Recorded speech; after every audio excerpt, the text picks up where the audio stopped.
this was the picture from that paper of me performing the Mm-hmm. swing, and this is Mm-hmm. what the force plate profile looked like. Mm-hmm. If you could describe it in just a couple of terms so that people who are listening understand it as well. So I'll go on to the next page here. You Mm-hmm. have, Okay. it almost looks like if you've ever looked at an ECG, it almost looks like an ECG trace. Mm-hmm. There's Yeah. two very distinct peaks. And to go back to here, so the drop, so you've got the float and the drop in a Boom. hard style swing. So Mm-hmm. Mm-hmm. you stand upright, the bell floats Mm-hmm. up, and then you wait for it to drop. That's when you get the second peak. So this first image here, that's Looks like an a 8 heartbeat, kilo bell, A. Mm-hmm. The second one is a 16 kilo bell. It only started to change at 28 kilos, but it was a very consistent force profile. Mm-hmm. And this, let me just, is what some of the older adults' force profiles look like. Different. So I've got these different. the two merging of the peaks was where they didn't have the float and the drop. And in this second image here, where you've got multiple peaks, that's where somebody's using their shoulders to lift the bell. And you see that all the time. If a hardstyle swing is characterized by somebody standing up and the float and the drop phases, you don't get that with the sports swing, and the profile looks very different. But that was a clear illustration of what the force time curve looks like when somebody's lifting the bell. So Fascinating. Yeah, my intention was that after all this training, I thought change, that I thought that all the benefit was going to come from them learning a really good hardstyle technique, and I had to teach them a certain way, because that was where they were going to get the benefit from. And that's why I had them come back in and we look at what their force time curve looked like. And I thought, oh shit, it's still they haven't got any better. They've done 3,000 of these and they haven't got any better. So it was disheartening in one sense, that it almost made me feel like a bit of a failure from a coaching perspective, but there were so many reasons why I wasn't able to coach them the way that I could. But it made me think, hell, we can have them pick up a bell and give them some basic coaching and just get them swinging a light bell. They don't need to go heavy. They can get the load up. Wow. The force doesn't really matter all that much. And the technique, well, they're probably not going to get much better anyway. Okay, let's just reiterate this again in layman's terms, just for me to understand this clearly. So if you demonstrate the swing, so you hook yourself up to the system that shows your force profile, right?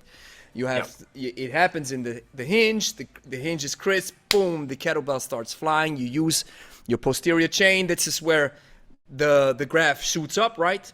And then in the floating phase, because you're relaxed and you're not tensing your arms or you're not using your arms to move the weight, this is where it goes down. And once it gets back into the backswing, the whole thing starts again. So that's that proper force profile. And this actually shows you from a data perspective how good technique is supposed to look like. So then you have the older people come in. They start initially with that force profile because you hook them up as well. So their force profile looks different. And you're like, okay, well, because I'm teaching them, they're starting, okay. So they come back. Expect it to look different. If they can't do a hardstyle swing. Most definitely, they never done it. So how are they supposed to know it? So then they come back 16 weeks later, and you're like, okay, it must look different because they've done 3,000 of these. Yeah. And you're amazed that the data shows technique is still the same. Yet they yet they reap all these benefits, right? I've actually got a picture. That's fascinating. That's fascinating.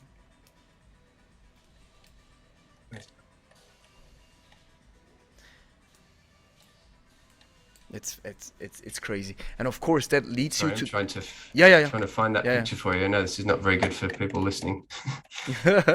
Totally fine. I'm gonna edit this out, but it's you're actually, of course, the conclusion's like, wow, they reap these benefits. Did the swing change? Yeah. Yeah, so this is one person Yeah, pre-training and post-training. That yeah, looks better. yeah, yeah, So there's my 16 kilo swing, and yeah. that Looks, looks yeah. like an improvement. Okay. So from the before now, it's not massive. He didn't, Mm-hmm. I can't remember who this was, but this person didn't have a particularly quote unquote bad swing technique Mm-hmm. to start Mm-hmm. with. Mm-hmm. So that one looked like it improved, but this one didn't. Wow, it even worsened. Really? Yeah, it looks like this one's Looks like, worsened. yeah. And from memory, this was one of the people that actually did really well. I think this was one of the Wow. males in the group that was, I might be Wow. wrong, but I think this was a guy that had a training background and pushed Wow. himself really hard and did Wow. really well. Wow.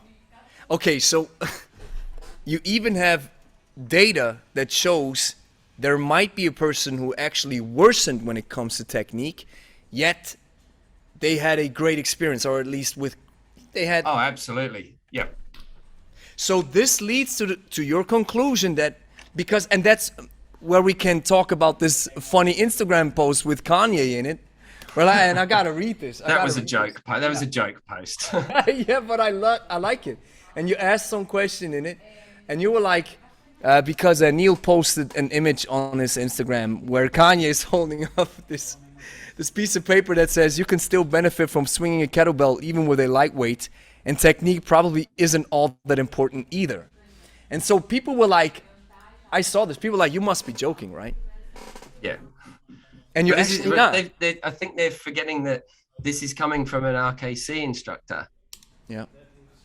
It's not that I don't think technique is important. Yes, it's There's no nuanced. way It's nuanced, yeah. I would train everybody exactly the same way to do exactly the same thing that I'm doing, because I think there's benefit in having that particular structure.